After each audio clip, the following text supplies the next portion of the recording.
Segundo, porque todo esto parte de una conversación filtrada sin permiso que hemos difundido. No creo que haya sido acertado, porque es una conversación sin permiso, una conversación filtrada sin permiso de las personas que estaban manteniendo esa conversación y sin tan siquiera haber pedido permiso a las víctimas que al escuchar eso en un audio se han sentido revictimizadas. Es importante porque una cuestión es la información y otra es la filtración de una conversación privada que no cuenta con permiso de las partes, ni tan siquiera, insisto, se pidió permiso a las víctimas que pudieron estar siendo aludidas en esa conversación. ¿Cómo ve estas denuncias, estos señalamientos contra Monedero por un supuesto caso, distintos casos de acoso, episodios graves en materia sexual? Pues como respecto de todas las violencias sexuales tan sistémicas en este país, ojalá todas las víctimas se encuentren primero con unas organizaciones que sepan reaccionar y tengan efectivamente protocolos para hacerlo y para apartar al agresor en lugar de promocionarlo, sean empresas, sean redacciones de televisión, sean supermercados o partidos políticos, que ha habido casos en todos ellos, porque cuando encuentren que la organización las apoya a ellas en vez de promocionarlos a ellos, puede que denuncien, pero dejando claro que sin que ellas quieran o contra la voluntad de ellas no se puede ni dar sus datos, ni siquiera decirle a él qué es lo que está sucediendo, sino poder poner las medidas necesarias para que esa salida a la luz, esa denuncia o esa revelación de violencia sea posible. Creo que se están deslegitimando un poco los protocolos, no en este programa, por supuesto, como si no fueran el paso previo y según todas las expertas muchas veces imprescindible para la denuncia, que a su vez legalmente, siempre que hablemos de mujeres adultas, es un requisito para que actúe la ley. Entrando en los casos concretos, no sé si usted conocía lo que pasó pues, en 2023, cuando llegan esas denuncias, y si a usted le consta que en ese momento se decidió apartar a Monedero de los actos, etcétera. ¿Qué sabe usted de lo que pasó en lo que ayer nos confirmó Podemos de 2023? Yo no lo sabía personalmente, pero si lo hubiera sabido, habría pedido. O sea, yo no habría podido ir a denunciar por ellas. Yo acompaño a muchísimas mujeres, sobre todo muy jóvenes, en otros ámbitos, para que fueran capaces de encontrar la fuerza, superar el miedo, encontrar la autonomía y la fortaleza necesaria para denunciar o para actuar.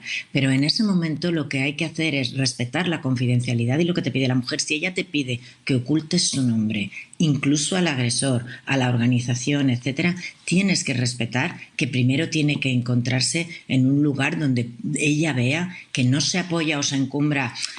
Con el caso de Rejón, algunas víctimas decían, es que se le hizo portavoz parlamentario después de haberlo sabido. Nosotros tuvimos un caso aquí en Canarias, en Coalición Canaria, en el PP, el del bolquete de putas, siguió en los gobiernos de la Comunidad de Madrid. Lo importante es que la organización, insisto, sea una empresa, una universidad, un partido político, tenga claro del lado de quién se posiciona. Y una vez que exista ese posicionamiento, la decisión de la mujer, sus tiempos y sus circunstancias son lo que te puede llevar a dar más pasos o no darlos. Fíjese que en 2016, hoy cuenta el diario.es, hubo una denuncia, por decirlo de alguna manera, llegó hasta, nos ha contado Ana Requena en el diario, hasta la cúpula de Podemos, un episodio que se califica de grave, y lo que se le dijo a la víctima fue de que si no iba a la policía o a los juzgados, desde el partido no se hacía nada. ¿A usted le parece que esto es una actuación correcta por parte de un organismo como un partido político? Bueno, cuidado, porque en 2016, no sé, Televisión Española creo que tuvo de los primeros protocolos de acoso, pero no estábamos, ni habíamos gobernado y por lo tanto no estaban todos los protocolos antiviolencia sexual. En este caso había un área que se preocupaba de sus asuntos en el partido, según nos han contado. Escúcheme, hombre, no me lleve donde no lo estoy diciendo. Yo estoy intentando hablar con calma y con rigor sobre que 2016 no es 2023 y que en 2016 le aseguro yo, porque lo sé como delegada, que las empresas, las redacciones, las universidades y los partidos políticos de este país no tenían por ley, porque lo escribimos en la ley de 2022, obligatoriedad de tener protocolos de acoso sexual. He leído en el diario Ana Requena y entiendo, porque lo dice, que se refiere a Podem, a Podemos Cataluña, y que en ese momento la secretaria de Igualdad era Clara Serra y se dirigieron, da a entender que directamente a ella. Yo, de verdad, esto no me consta. Si me constara, habría hablado con esas mujeres o niñas o jóvenes y les habría dicho que qué necesitaban para ser capaces de denunciar o de salir de esa violencia. Si me dicen confidencialidad, confidencialidad. Si me dicen que se le aparte, se le aparta. Si me dicen que igual encuentran la fuerza con apoyo psicológico, social y jurídico, para denunciar, ahí he estado yo siempre. La violencia sexual no es una cuestión de deseo sexual, que esto de hecho es algo que nos hace mucho daño, porque entonces ¿cómo te van a haber violado si eres mayor, fea o no sé qué? Que no es una cuestión de deseo sexual, es una cuestión de poder. Por eso es tan importante que en las organizaciones, las empresas, las universidades, el Estado te crea o no te crea, se posicione del lado de la víctima o del agresor. Hemos visto agresores promocionar, incluso ser ovacionados o prosperar en las organizaciones después de estas denuncias. Y hemos visto reacciones que son pues realmente de quitarle los cargos orgánicos y apartarlo del foco. Si entonces la mujer se siente segura, habremos dado el paso necesario para que quizá, si ella quiere, con sus tiempos, con su empoderamiento personal, psicológico, etcétera, pueda reaccionar. Si no, es imposible, y es lo que hemos visto toda la vida en violencia sexual. Fuera en equipos de deporte, en organizaciones. Creo que eso es importante.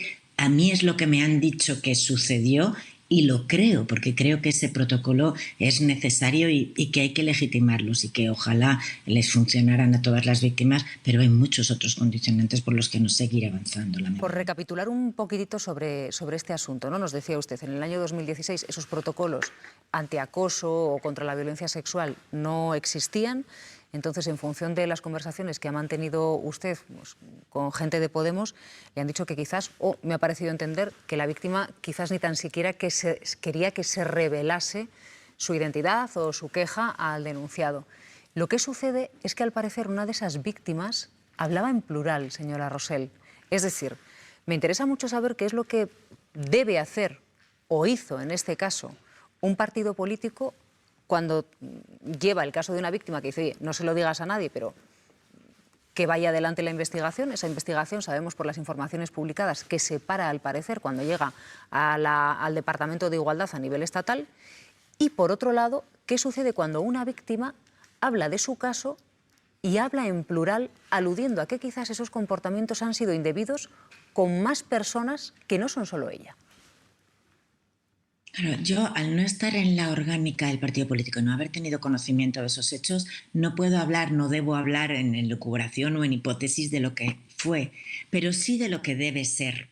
Si a mí me llega en esa organización una víctima hablando en plural, le digo que si tiene autorización o permiso de las demás para decirnos su nombre, o si quiere pedirles a ellas que contacten, podemos intentar incluso empoderarse conjuntamente de una manera colectiva. Esto pasó sin duda con Íñigo Errejón.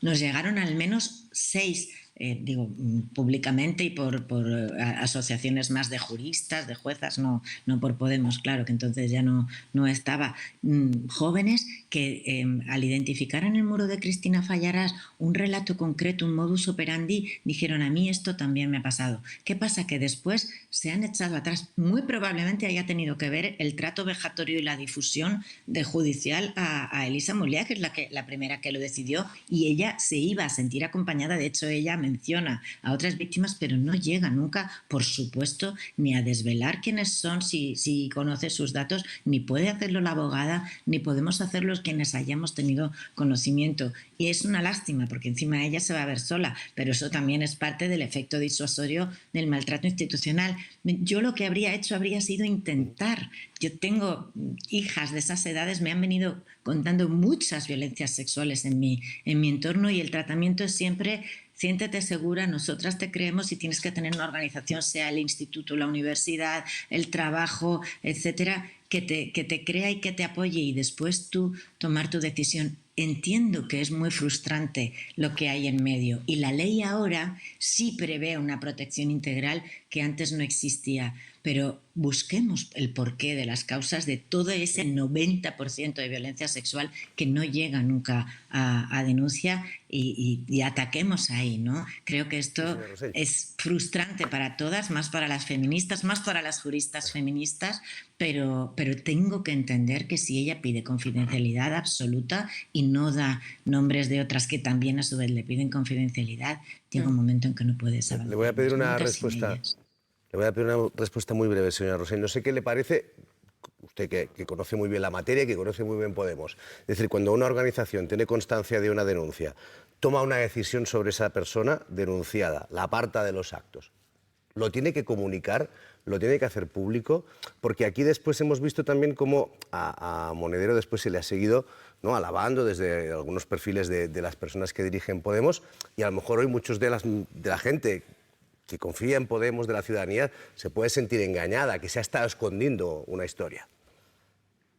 Es que si la víctima te pide que lo ocultes, si no se lo has dicho ni a él, si no le has dicho ni a él para que no investigue y porque ella te lo ha exigido.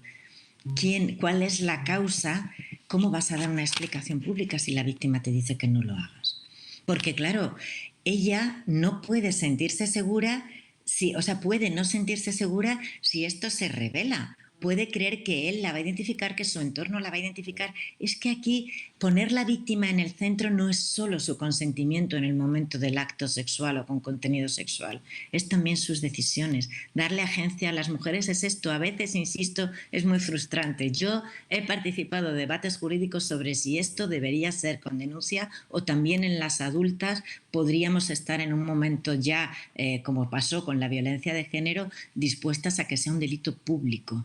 Pero cuidado, porque las mujeres, mientras no existan los medios, saben lo que se juegan, y las que han denunciado nunca han ganado nada, ni aunque hayan ganado el juicio. La víctima de la manada de Pamplona, que ganó en el Supremo, a su madre le decía: mamá, no mereció la pena. Jenny, no creo que con los 3.000 euros y la multa le merezca la pena, pero lo ha hecho por muchas más, y muchas llegan a la conclusión de que no merece la pena.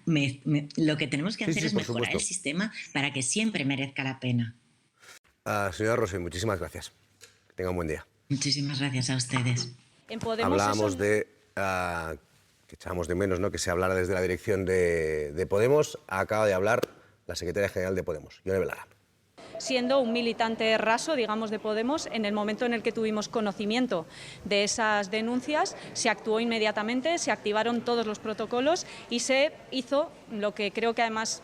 Bueno, pues creo que tienen que hacer ustedes una reflexión, porque creo que aquí las víctimas se están quedando en un segundo plano, no se está teniendo en cuenta a las víctimas. Nosotras les hemos dado la máxima prioridad, las víctimas nos pidieron anonimato, nos pidieron discreción, y en ese sentido lo que nos pidieron más fehacientemente, que era que se le apartara de las actividades públicas del partido, se hizo inmediatamente desde el momento en el que tuvimos conocimiento de las denuncias. Por tanto, insisto, yo sé que siempre hay ganas de contar que siempre Podemos todo mal, pero en este caso creo que se actuó correctamente. Insisto, siempre vamos a actuar correctamente en estos casos, porque construir una organización en la que todas las mujeres se sientan seguras es para nosotras una absoluta prioridad, porque es el mundo y el país que queremos construir. Pero al margen de eso, ¿por qué no lo hicieron público? ¿Por qué no hicieron público lo de Monedero? Bueno, bueno, yo creo que es evidente que... que hay hechos que son absolutamente comprobables y que nosotras la apartamos de las actividades públicas del partido en el momento en el que tuvimos conocimiento de estos testimonios, y que se actuó correctamente, insisto, activando todos los protocolos y todos los procedimientos que están a disposición de cualquier persona en el partido. Por tanto, yo creo que es evidente que se actuó correctamente. Pero ha preguntado una compañera, porque no se suspende de militancia, y usted puede asegurar que desde que se recibió esa denuncia en 2023, esas denuncias, no participó en las decisiones internas del partido, no acudió a los consejos estatales, no daba sus opiniones en el partido. Monedero fue apartado internamente de las decisiones a partir de esas denuncias de 2023, y la compañera ha preguntado que por qué no le suspenden de militancia. Bueno, ahora mismo el procedimiento está abierto, quiero decir, en el momento, y por eso insistía en que creo que no se está teniendo en cuenta a las víctimas, que son quienes deberían ser lo más importante en estos casos, y por lo menos para Podemos han sido lo más importante en todo este proceso. Las víctimas nos pidieron discreción y anonimato, y la única forma de garantizar esa discreción y ese anonimato es actuar como actuamos. Ahora mismo el procedimiento está abierto y está activo, digamos, todos los protocolos están en este momento a disposición, hay mecanismos seguros y confidenciales para que cualquier mujer que quiera poner en conocimiento de Podemos un testimonio o una cuestión de violencia sexual pueda hacerlo, y en ese caso, si el procedimiento continúa por voluntad de las víctimas, insisto, y son ellas quienes tienen que decidir o no dar ese paso, se actuará y la Comisión de Garantías actuará, pero tienen que ser las víctimas las que quieran hacerlo. Nosotras no podemos actuar en nombre de las víctimas ni usurpando a las mujeres su capacidad de llevar adelante sus procesos, pero es que además es que siempre debe ser así, es que hay que respetar a las mujeres, no hay más que ver todo lo que está pasando en España con una justicia patriarcal asquerosa, repugnante. Hay que respetar a las mujeres y sus procesos y seguir sus pasos y lo que ellas marcan, que es lo que hizo Podemos. Un segundo, porque todo esto parte de una conversación filtrada sin permiso que hemos difundido, no creo que haya sido acertado, porque es una conversación sin permiso, una conversación filtrada sin permiso de las personas que estaban manteniendo esa conversación y sin tan siquiera haber pedido permiso a las víctimas que al escuchar eso en un audio se han sentido revictimizadas. Es importante porque una cuestión es la información y otra es la filtración de una conversación privada que no cuenta con permiso de las partes, ni tan siquiera, insisto, se pidió permiso a las víctimas que pudieron estar siendo aludidas en esa conversación.